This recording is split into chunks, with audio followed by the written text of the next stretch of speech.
BDD चाळीच्या संदर्भातलं देखील काम जे आहे ते अत्यंत वेगाने करणे या संदर्भात आज आढावा घेतलाय। त्यांच्याही काही अडचणी होत्या, त्या अडचणी आपण दूर केलेल्या आहेत।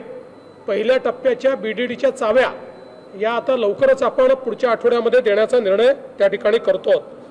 यासोबत शिवडी वरळी जो आपला एलिव्हेटेड रोड आहे हा याकरता महत्त्वाचा आहे की अटल सेतून आल्यानंतर वरळीकडे किंवा नॉर्थवर्ड जाणारे जे लोक आहेत त्यांच्याकरता अत्यंत क्रिटिकल इन्फ्रास्ट्रक्चर प्रोजेक्ट आहे।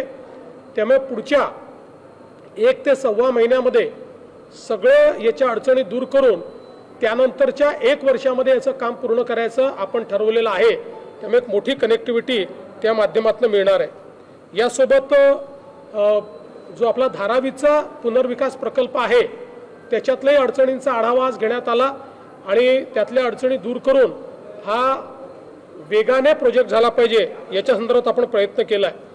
2 महत्त्वाचे ट्विन टनेल्स आपण करतो आहोत, ज्यातला एक GMLRचा ट्विन टनेल आहे आणि दुसरा बोरीवली ठाणे बोरीवली ट्विन टनेल आहे। याच्यातले जवळपास सगळ्या अडचणी संपवून आता शॅफ्ट त्या ठिकाणी उपलब्ध होत आहेत आणि टनेल बोरिंग मशीन्स जे आहेत ते आता त्या ठिकाणी प्रवेश करतायत। त्यामुळे त्याचा प्रवेश झाल्यानंतर 2 वर्षांमध्ये या टनेलचं काम पूर्ण होईल आणि ही खूप मोठी जी एक मिसिंग लिंक आहे की ज्याच्यामुळे 1.5 तास लोकांचा प्रवास वाचू शकेल त्याचाही आज पूर्णपणे आपण आढावा घेतलेला आहे। यासोबत आपला जो कोस्टल रोड आहे, कारण आपल्याला माहिती आता आपला बांद्रा वर्सोवा हा जवळपास 63% काम त्याचं झालं आहे। त्यामुळे त्याचाही आपण आढावा घेतला, तो लवकर पूर्ण झाला पाहिजे। पण त्याच्या पलीकडे वर्सोवापासून दहिसर आणि दहिसरपासून भाईंदर अशा प्रकारे 6 आपण त्याचे टप्पे तयार केले आहेत आणि या 6 टप्प्याला आता आपण काम सुरू केलेलं आहे। त्यामुळे त्याच्यातही काही लँड ॲक्विजिशनचे काही वेगवेगळ्या एजन्सीजचे प्रश्न होते, तेही प्रश्न आज आपण सोडवलेले आहेत।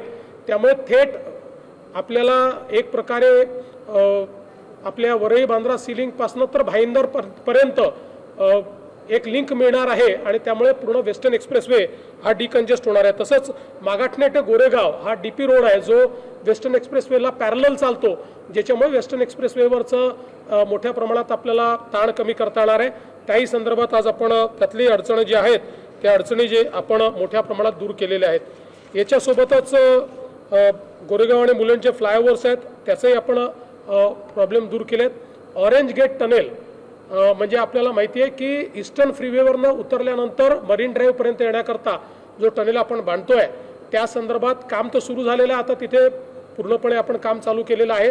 पण तरी देखील BPTचं एका जागेचा प्रश्न होता, तो आज आपण सोडवलेला आहे आणि या संदर्भात जी काही कंप्लीशनची डेट आहे ती अजून स्क्वीज कशी करता येईल याचे आदेश हे आज आपण दिलेले आहेत। आता isakal.com आहे देशातील नंबर 1 ची मराठी न्यूज वेबसाईट। प्रत्येक अपडेटसाठी isakal.com ला नक्की भेट द्या।